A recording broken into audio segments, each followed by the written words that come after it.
Hi అండి, శ్రీవర్మచిన వంటికి స్వాగతం. ఈరోజు మన వీడియో స్పెషల్ చాలా ఫాస్ట్గా, ముఖ్యంగా పండగల్లో ఈజీగా చేసుకునే టేస్టీ అండ్ హెల్తీ రెసిపీ సేమియా పాయసం.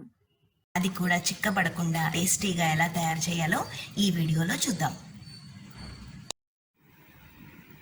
కావలసిన వస్తువులు: లీటర్ పాలు ఫ్రెష్గా ఉండాలండి, చిక్కగా ఉండాలి. 400 గ్రాముల అచ్చు బెల్లం ఇలా చిన్న ముక్కలుగా దంచి పెట్టుకోవాలి. తీపి తక్కువ తినాలనుకునే వాళ్ళు తగ్గించుకోవచ్చు. చిన్న కప్పు నెయ్యి, కొద్దిగా యాలకులు, బాదం, కిస్మిస్, జీడిపప్పు,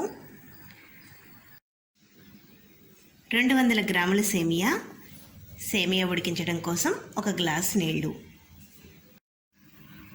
ముందుగా పాలు కాచుకోవాలండి. పాలు మరిగిపోయాయి కదండి, పక్కన పెట్టుకోవాలి. ఒక మూకుడు పెట్టుకొని మనం తీసి పెట్టుకుని నెయ్యి వేసుకోవాలండి. దానిలో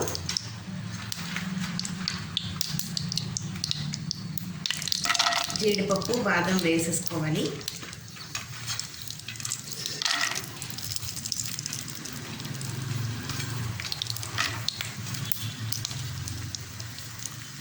ఇవి కొద్దిగా వేగాక కిస్మిస్ వేసుకోవాలి.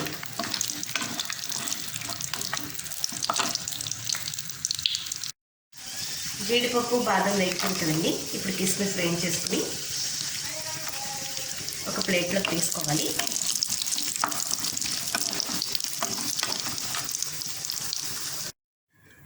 అదే మూకుల్లో సేమియా వేసుకుని దోరగా వేయించుకోవాలండి. లో ఫ్లేమ్లో వేయించుకోవాలి. చూడండి, ఇలాగ దోరగా వేగింది కదా. 1 గ్లాసు నీళ్ళు పోసుకోవాలండి.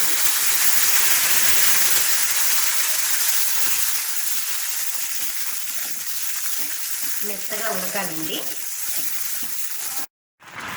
సేమియా ఉడికిపోతుంది కదండి, అప్పుడు మనం తీసుకొచ్చిన వేసేసుకోవాలి. దానిలోనే యాలకుల పొడి కూడా వేసేసుకోవాలి. కూడా దగ్గర పడేలాగా ఉడకాలి.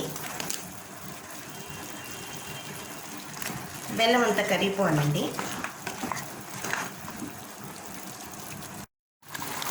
చూడండి, బెల్లం అంతా కూడా కరిగిపోయింది కదా. ఇప్పుడు స్టవ్ ఆఫ్ చేసుకోవాలండి. 1 లీటర్ పాలు ముందుగా మనం కాచి పెట్టుకోవాలండి. దానిలో మనం ఉడికించి పెట్టుకుని సేమియా అంతటిని కూడా వేసేసుకోవాలి. పాలు చిక్కగా ఉంటే బాగుంటుందండి. అంతా వేసేసుకుని వేయించి పెట్టుకున్న జీడిపప్పు, బాదం, కిస్మిస్ అన్నీ వేసి ఒకసారి కలుపుకోవాలి.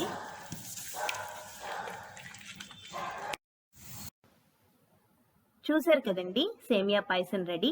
దీంట్లో మనం బెల్లం వేస్తాం కాబట్టి పిల్లలకు చాలా హెల్దీగా ఉంటుంది. వీడియోలో ఉన్న టిప్స్ అంటే అచ్చు బెల్లం వాడడం వల్ల పాలు విరిగిపోకుండా ఉంటాయి. సేమియా లో ఫ్లేమ్లో ఉడికించుకోవాలి.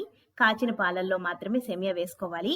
ఈ టిప్స్ పాటిస్తే సేమియా పాయసం చాలా టేస్టీగా వస్తుందండి. మీకు కనుక నచ్చినట్లయితే మీరు కూడా ట్రై చేసి ఎలా వచ్చిందో నాకు కామెంట్ చేయండి. లైక్ చేయండి, షేర్ చేయండి, సబ్స్క్రైబ్ చేయడం మర్చిపోకండి. శ్రీవర్మచిన వంట. Thank you for watching.